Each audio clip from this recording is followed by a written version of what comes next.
My dear friends, ఎలా ఉన్నారు? Welcome back to our YouTube channel PNG financial advisor. So ఈ రోజు మనం ఒక స్టాక్ అనాలిసిస్ చూద్దామండి. చాలా ఫేవరెట్ స్టాక్ చాలా మందికి ఆర్వీఎన్ఎల్. ఎందుకంటే మన కమెంట్ సెషన్ లో చాలా మంది అడుగుతూ ఉన్నారు రైల్ వికాస్ నిగమ్ లిమిటెడ్ గురించి చెప్పండి అని చెప్పేసి. సో 17 రూపీస్ లో ట్రేడ్ అవుతున్న స్టాక్ ఇది. సో దీని గురించిన పూర్తి ఫండమెంటల్ డీటెయిల్స్ చూద్దాం. ఇది మల్టీ బ్యాగర్ అవుతుందా కాదా అనేది. ఎందుకంటే ఇది ఆల్మోస్ట్ ఇంతకు ముందు అయితే మినీరత్న అవార్డు విన్నింగ్ కంపెనీ అన్నమాట. అలాగే గవర్నమెంట్ దీంట్లో 100% స్టేక్ ఉండింది. 2019 లో ఇది లిస్టింగ్ వచ్చినప్పుడు దాంట్లో నుంచి 13% వరకు స్టేక్ ని అయితే సేల్ చేయడం జరిగింది. సో ఇప్పుడున్న పరిస్థితుల్లో ఇది 17 రూపీస్ లో ట్రేడ్ అవుతుంది. 25 రూపీస్ లో లిస్టింగ్ అయిన కంపెనీ వచ్చేసి. సో దీని యొక్క ఫండమెంటల్ డీటెయిల్స్ అన్ని చూద్దాం. మల్టీ బ్యాగర్ అవుతుందా కాదా అనేది కూడా మనం ఫైనాన్షియల్ డీటెయిల్స్, కంపెనీ యొక్క బిజినెస్ మోడల్, ఎవ్రీథింగ్ చెక్ చేసిన తర్వాత డిసైడ్ అవ్వచ్చు. ఓకే మై డియర్ ఫ్రెండ్స్, మీరు కనుక మన ఛానల్ ని ఫస్ట్ టైం చూస్తున్నట్టయితే సబ్స్క్రైబ్ చేయండి. అలాగే పక్కనే ఉన్న బెల్ ఐకాన్ ప్రెస్ చేయండి. ట్విట్టర్ లో, టెలిగ్రామ్ లో మన ఛానల్ ని ఫాలో అవ్వచ్చు. అదేవిధంగా మీరు కనుక డీమ్యాట్ అకౌంట్ ఓపెన్ చేయాలనుకుంటే కింద ఇచ్చిన డిస్క్రిప్షన్ ద్వారా జెరోదాలో కానీ, ఎలిస్ బ్లూ లో కానీ, ఏంజిల్ బ్రోకింగ్ లో కానీ అకౌంట్ కూడా ఓపెన్ చేయవచ్చు. So we will go to the business model. So company యొక్క ప్రొఫైల్ ఫస్ట్ చూద్దామండి. కంపెనీ యొక్క ప్రొఫైల్ వచ్చేసి ఇది 2002 లో ఇన్కార్పొరేట్ అయిన కంపెనీ.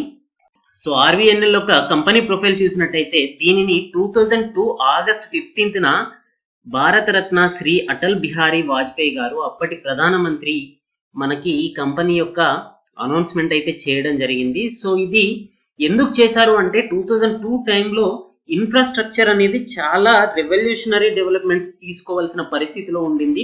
దాంట్లో మెయిన్ చూసుకున్నట్టయితే ట్రాన్స్పోర్టేషన్స్ లో మాత్రం చాలా వరకు గ్యాప్ ఉండింది. దాన్ని ఫుల్ఫిల్ చేయడానికి రైల్వే ప్రాజెక్ట్స్ అయితే కంప్లీట్ చేయాల్సిన అవసరం ఎంతైనా ఉండింది.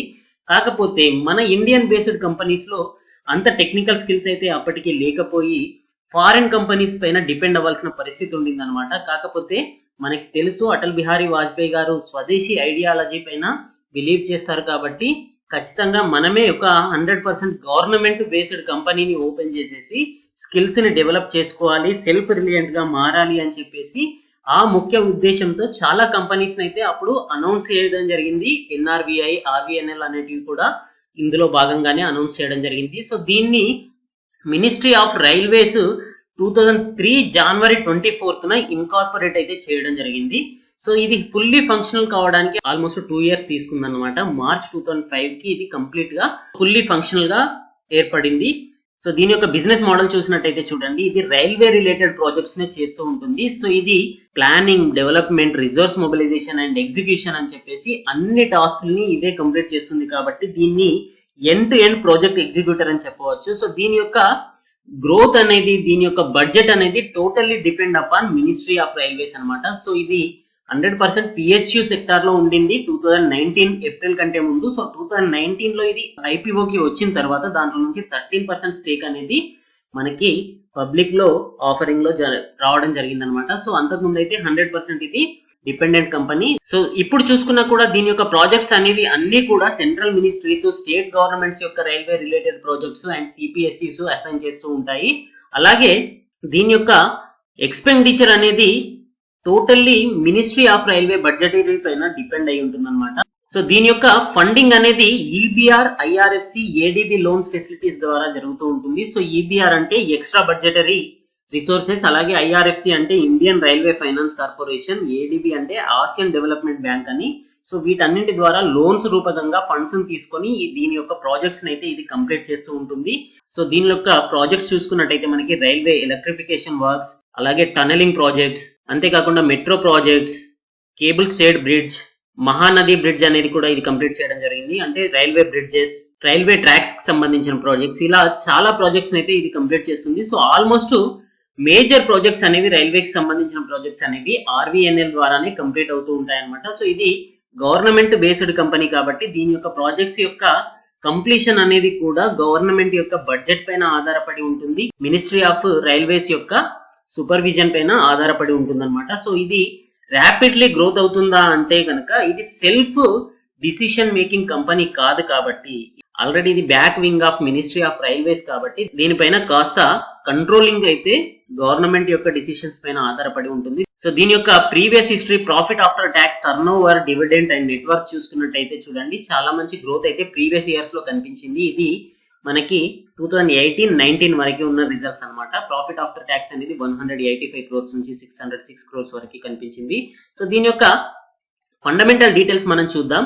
tickertape.in మీరు ఓపెన్ చేసినట్టయితే చూడండి, రైల్ వికాస్ నిగమ్ లిమిటెడ్ అనేది 17 రూపీస్ లో ట్రేడ్ అవుతున్న కంపెనీ. మాక్సిమం రిటర్న్స్ చూసుకున్నట్టయితే ఇది 25 రూపీస్ లో లిస్టింగ్ అయిన కంపెనీ వచ్చేసి ఇప్పుడు ఆల్మోస్ట్ 9 రూపీస్ వరకే డిస్కౌంట్ అయ్యి ఇప్పుడు 17 రూపీస్ లో ట్రేడ్ అవుతూ ఉందండి. సో దీని యొక్క ఫాల్ చూడండి, ఆల్మోస్ట్ 10 రూపీస్ వరకు ఫాల్ అయిన కంపెనీ. లోయెస్ట్ ప్రైస్ 1 ఇయర్ లోనే ఇది 10 రూపీస్ వరకు ఫాల్ అయింది. హైయెస్ట్ ప్రైస్ చూసుకున్నట్టయితే కేవలం 29.9 వరకు వెళ్ళింది. సో ఇది చాలా వరకు స్ట్రగుల్స్ అయితే ఫేస్ చేస్తుంది. సో దీని యొక్క ఫైనాన్షియల్ డీటెయిల్స్, ఫండమెంటల్ డీటెయిల్స్ చూద్దాం. అలాగే ఇది లాస్ట్ క్రైసిస్ నుంచి చూసుకున్నట్టయితే మనకి ఆల్మోస్ట్ 46% వరకు ర్యాలీ తీసిందండి. సో 10 రూపీస్ నుండి 17 రూపీస్ వరకు అయితే వెళ్ళింది. ఇంట్రెన్సిక్ వాల్యూ కంటే బిలో ట్రేడ్ అవుతుంది. రిటర్న్ వర్సెస్ ఎఫ్డీ రేట్స్ బాగున్నాయి. డివిడెండ్ రిటర్న్స్ అనేవి తక్కువగా ఉన్నాయి. ఎంట్రీ పాయింట్ అనేది అట్రాక్టివ్ గా కనిపిస్తుంది. రెడ్ ఫ్లాగ్స్ ఫౌండ్, అంటే రెడ్ ఫ్లాగ్స్ అనేది ఎందుకు అంటే దీంట్లో క్యాష్ ఫ్లో అనేది కాస్త నెగటివ్ గా ఉంది. సో ఆ విషయంలో ఇది రెడ్ ఫ్లాగ్ అనేది కనిపిస్తూ ఉంది. అదే విధంగా దీని యొక్క కీ మ్యాట్రిక్స్ చూసుకున్నట్టయితే ప్రైస్ టు ఎర్నింగ్ రేషియో అనేది చాలా అట్రాక్టివ్ గా ఉంది, 5.02. అలాగే ప్రైస్ టు బుక్ వాల్యూ చూసుకున్నట్టయితే చూడండి 0.8 అనేది కనిపిస్తూ ఉంది. సో ఇది 20% డిస్కౌంట్ లో మనకి దొరుకుతుంది అనమాట. దీని యొక్క బుక్ వాల్యూ చూసుకున్నట్టయితే 19 రూపీస్ 21 పైసా దగ్గర మనకి కనిపిస్తూ ఉంది. సో బుక్ వాల్యూ కంటే బిలో ట్రేడ్ అవుతుంది కాబట్టి ఇది ఖచ్చితంగా అట్రాక్టివ్ వాల్యుయేషన్ అని చెప్పవచ్చు. అలాగే దీని యొక్క స్టాక్ ప్రైస్ అనేది బిలో 20 రూపీస్ ఉంది కాబట్టి మనం లిమిటెడ్ అమౌంట్ తో మన పోర్ట్ఫోలియోలో నుంచి 4% to 5% స్టేక్ ని దీంట్లో ఇన్వెస్ట్ చేసినట్టయితే, లాంగ్ టర్మ్ వ్యూ ఉన్నట్టయితే కనుక ఇది చాలా మంచి గ్రోత్ అయితే చూపించే అవకాశాలు ఉంది అనిపిస్తుంది. కాకపోతే దాంట్లో రిస్క్ ఫ్యాక్టర్స్ కూడా మనం వీడియో ఎండింగ్ లో డిస్కస్ చేద్దాం. సెక్టార్ యొక్క పీఈ చూసుకున్నట్టయితే 16.95 ఉంది. స్టాక్ యొక్క పీఈ చూడండి 5.02 ఉంది. ఎర్నింగ్ పర్ షేర్ అనేది 3.38 ఉంది. ఇది చాలా తక్కువగా ఉంది. కాకపోతే స్టాక్ ప్రైస్ 17 కాబట్టి ఎర్నింగ్ పర్ షేర్ అనేది యావరేజ్ గా ఉంది అని చెప్పవచ్చు. దీంట్లో డెట్ అనేది పెరుగుతూ ఉంది. కంటిన్యూస్ గా మనం చూసుకున్నట్టయితే లాస్ట్ 2 ఇయర్స్ నుంచి డెట్ అనేది పెరిగింది. సో 3024 క్రోర్స్ డెట్ అనేది కనిపిస్తుంది. దీని యొక్క ఫండమెంటల్ డీటెయిల్స్ అన్ని చూద్దాం మనం. మనకి ఫైనాన్షియల్ ట్రెండ్ చూసుకున్నట్టయితే చూడండి, ఇయర్ ఆన్ ఇయర్ రెవెన్యూ పెరుగుతూ ఉంది, అలాగే ప్రాఫిట్స్ అనేవి పెరుగుతూ ఉన్నాయి. సో మీరు చూసినట్టయితే 27%, 28% 2017 నుంచి 18 వరకు పెరిగితే, అలాగే 2018 నుంచి 19 వరకు రెవెన్యూ అనేది 31% పెరిగితే ప్రాఫిట్స్ అనేవి 23% పెరగడం జరిగింది.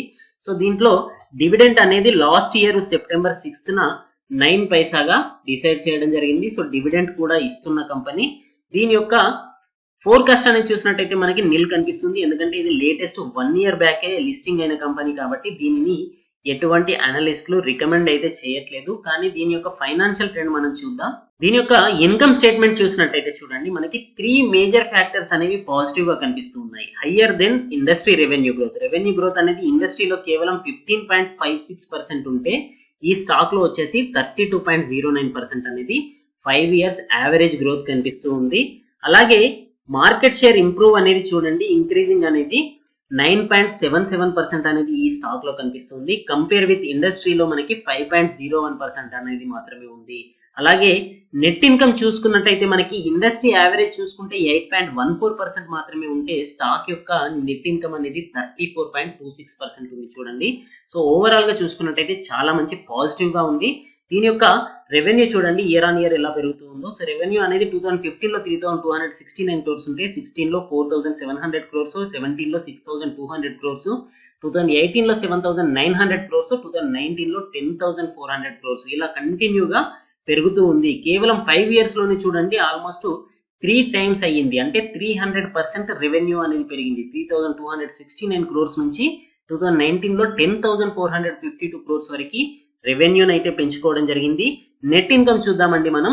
నెట్ ఇన్కమ్ చూసినట్టయితే 336 క్రోర్స్ అనేది 2015 లో చూపించినట్టయితే కంటిన్యూగా పెరుగుతూ ఉంది చూడండి. 429 క్రోర్స్, 443 క్రోర్స్, 569 క్రోర్స్, 705 క్రోర్స్, అంటే ఆల్మోస్ట్ 100% ఇంప్రూవ్మెంట్ అనేది అయితే 5 ఇయర్స్ లో కనిపించింది. 336 క్రోర్స్ నుంచి 705 క్రోర్స్ అంటే ఆల్మోస్ట్ డబల్ వరకు మనకి ఇక్కడ గ్రోత్ అనేది అయితే కనిపించింది. దీని యొక్క బ్యాలెన్స్ షీట్ చూద్దాం మనం. బ్యాలెన్స్ షీట్ చూసినట్టయితే కూడా మనకి గ్రోత్ లో చూద్దామండి. మీకు ఇంతకు ముందు వీడియోలో చెప్పాను కదా, నార్మల్ వ్యూలో కాకుండా గ్రోత్ వ్యూలో చూస్తే ఎలా ఉంటుంది అనేది. సో గ్రోత్ వ్యూలో చూసుకున్నట్టయితే మనకి కరెంట్ అసెట్స్ అనేవి పెరుగుతూ ఉన్నాయి. 79% అనేది 2018-19 ఫైనాన్షియల్ ఇయర్ లో కరెంట్ అసెట్స్ పెరగడం జరిగింది. సో టోటల్ అసెట్స్ చూసుకున్నట్టయితే మనకి 45% పెరగడం జరిగింది. టోటల్ ఈక్విటీ అనేది కూడా వాల్యుయేషన్స్ పరంగా 12% అనేది గ్రోత్ కనిపించింది. దీని యొక్క లయబిలిటీస్ అనేవి కూడా పెరగడం జరిగింది. సో దీంట్లో డెట్స్ అనేవి పెరుగుతున్నాయి అని మనం చెప్పాం కదా, సో దాని గురించిన డీటెయిల్స్ చూద్దాం. So total long term debt ఇక్కడ ఉంది చూడండి. 2400 క్రోర్స్ 2017 లో ఉంటే 2200 క్రోర్స్ అనేది 2018 లో కనిపించింది. ఇక్కడ నుంచి తగ్గడం జరిగింది. కానీ మళ్ళీ ఇక్కడ నుంచి చూసుకున్నట్టయితే ఆల్మోస్ట్ 770 క్రోర్స్ అనేది 2019 లో అప్పులు పెరగడం జరిగింది. ఇది కాస్త నెగటివ్ ఫ్యాక్టర్ గా కనిపిస్తూ ఉంది. సో మిగతా విషయాల్లో చూసుకున్నట్టయితే మనకి ఇది స్టాక్ అనేది చాలా పాజిటివ్ గా కనిపిస్తుంది. సో నెట్ క్యాష్ ఫ్లో అనేది మాత్రం నెగటివ్ గా ఉంది. ఇది కాస్త మనకి బ్యాడ్ ఇండికేషన్ చూపిస్తూ ఉంది అనమాట. ఎందుకంటే దీని యొక్క ప్రాజెక్ట్స్ అనేవి ఏదైతే ఎగ్జిక్యూషన్ అయ్యిందో దాని యొక్క పేమెంట్స్ అనేవి స్టిల్ పెండింగ్ లో ఉండడం వల్ల ఆపరేషన్ క్యాష్ ఫ్లో అనేది మాత్రం దీంట్లో నెగటివ్ గా కనిపిస్తూ ఉంది. క్యాష్ ఫ్రమ్ ఆపరేటింగ్స్ చూసుకున్నట్టయితే చూడండి 292 క్రోర్స్ స్టిల్ పెండింగ్ లో ఉందన్నమాట. సో ఇది ఎప్పుడైతే పాజిటివ్ గా ఉంటుందో అప్పుడు కంపెనీ అనేది గ్రోత్ చూపించే అవకాశం ఉంటుంది.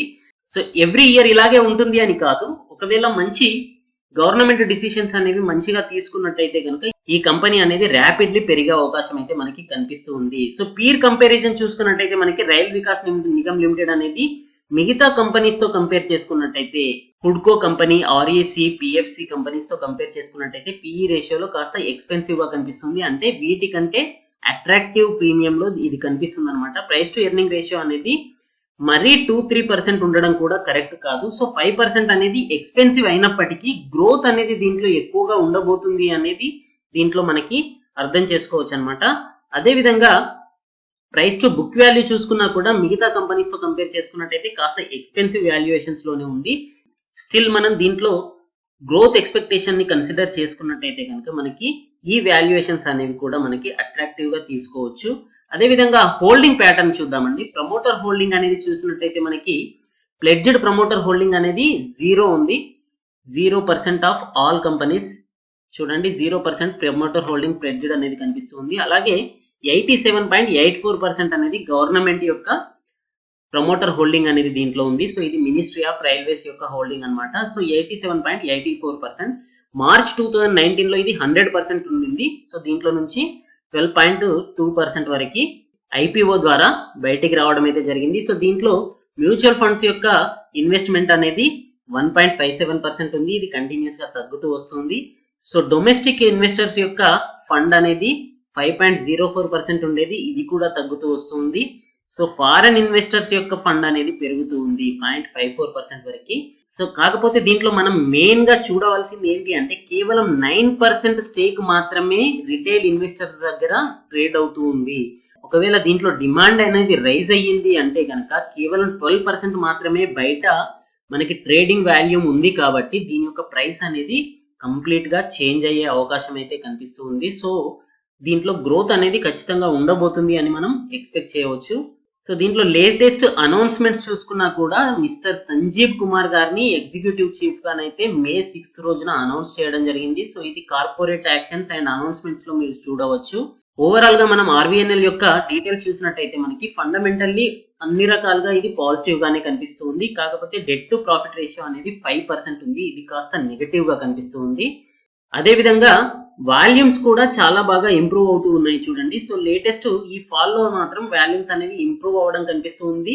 డెలివరబుల్ పర్సంటేజ్ చూసుకున్నట్టయితే 50% కంటే ఎక్కువగానే డెలివరబుల్ పర్సంటేజ్ అనేది అయితే ఇక్కడ మనకి ఎవ్రీడే కనిపిస్తూ ఉంది.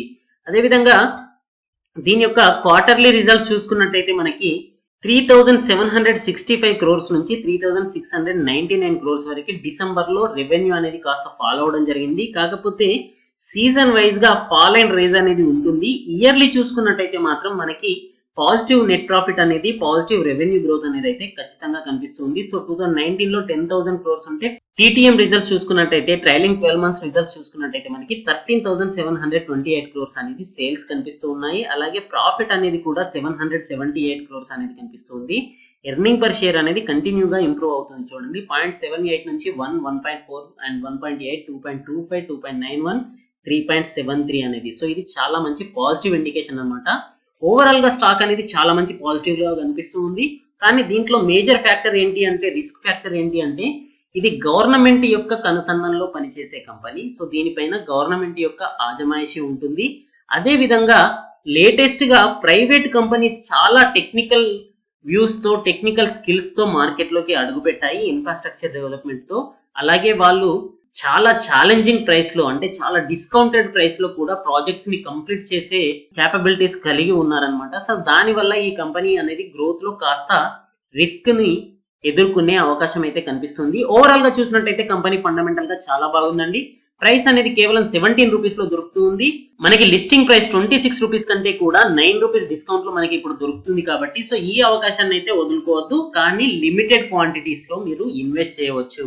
Okay my dear friends, thank you, good luck, జై హింద్.